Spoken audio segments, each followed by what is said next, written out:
Good Sunday afternoon to you. This is meteorologist Steve Krzyzanowski for Weather Briefings with your Sunday Storm Scoop. There are many events going on in the weather news, ranging from the remnants of Hurricane Lane in Hawaii and the wildfires that are continuing in certain areas of the United States, but I wanted to start off with a broad view of the country. And as you can see, it's pretty tranquil across most of the United States. A couple brief areas, not brief, but a couple areas of some light showers popping up in the south, associated with just, the normal variance heating that triggers off some of those storms.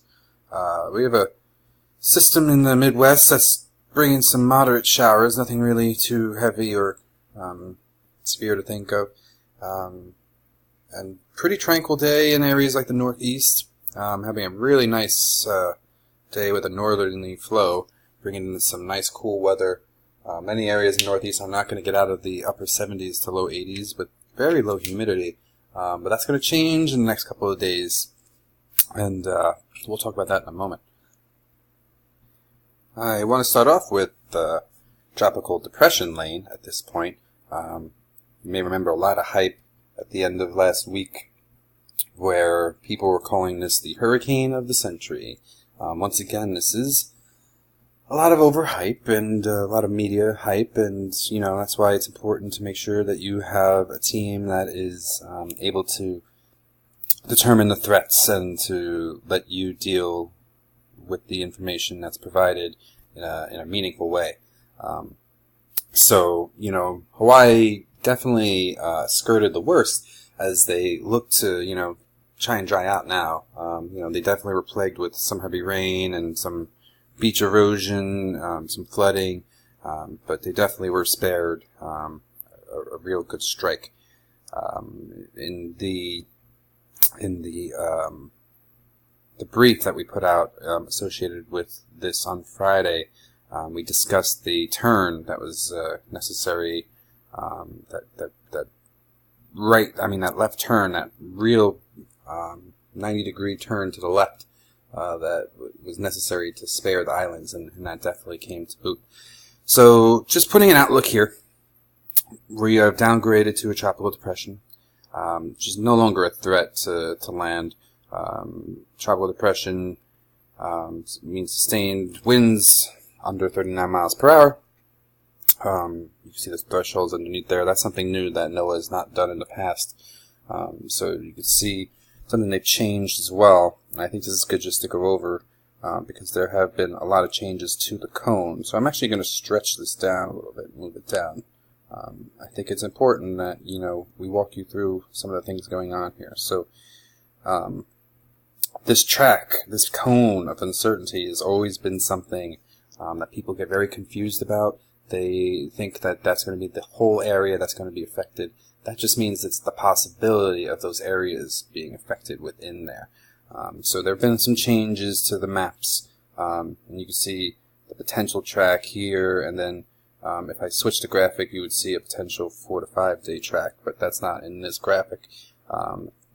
You have watches and warnings. We're really trying to differentiate the difference so people understand what a watch means, which means even with tornadoes that the possibilities of this event occurring is there. It's possible. There's elements there.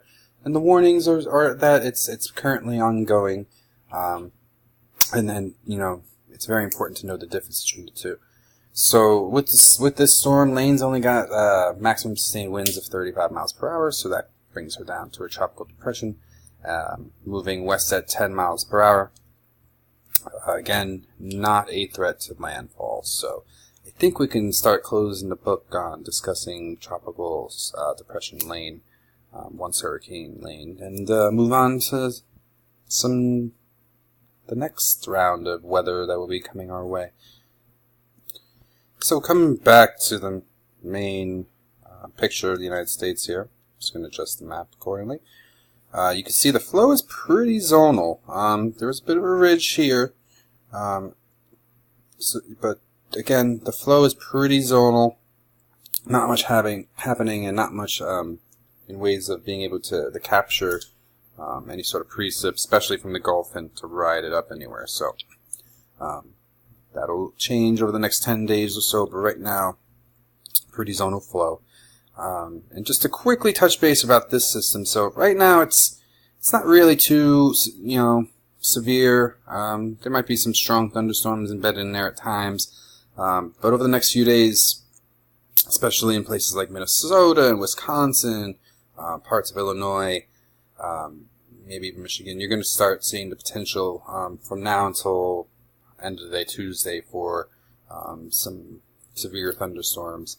And it's not consistent. It's just the possibility is there. So we're just going to have to keep an eye out on that. And again, in the Northeast, not much to talk about right now. Pretty tranquil conditions, sunny skies. Take advantage because the changes are coming.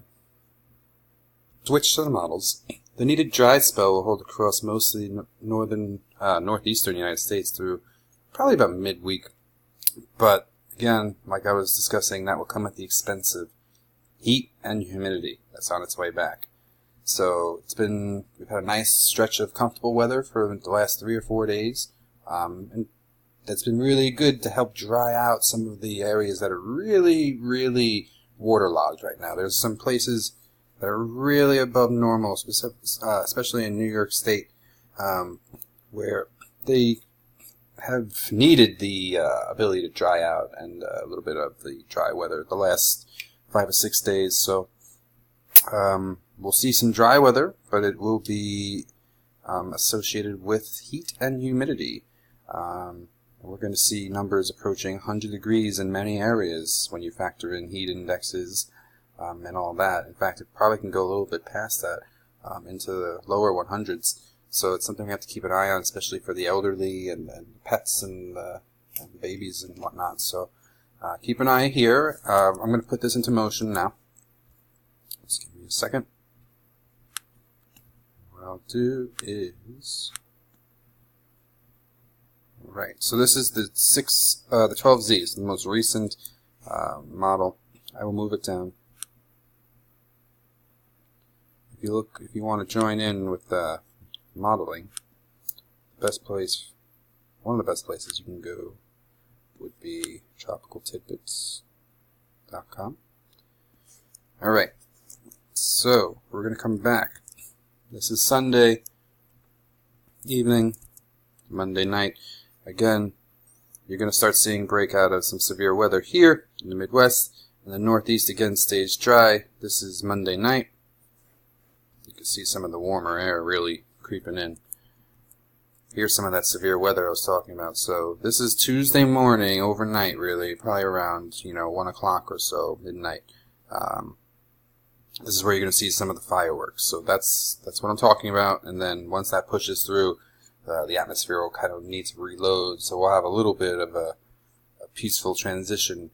That doesn't reach the eastern seaboard. It does pop up into Canada and is on its way, and the Northeast stays dry. You can see a front move through, clears everything out, high pressure moves in, and then some of these showers go through to the Northeast and push out. But again, even for the Northeast, nothing too substantial. We're now September 1st, this is Labor Day weekend. Nothing too substantial when you think about the amount of rain coming our way. Maybe a couple of chances for showers, but nothing substantial.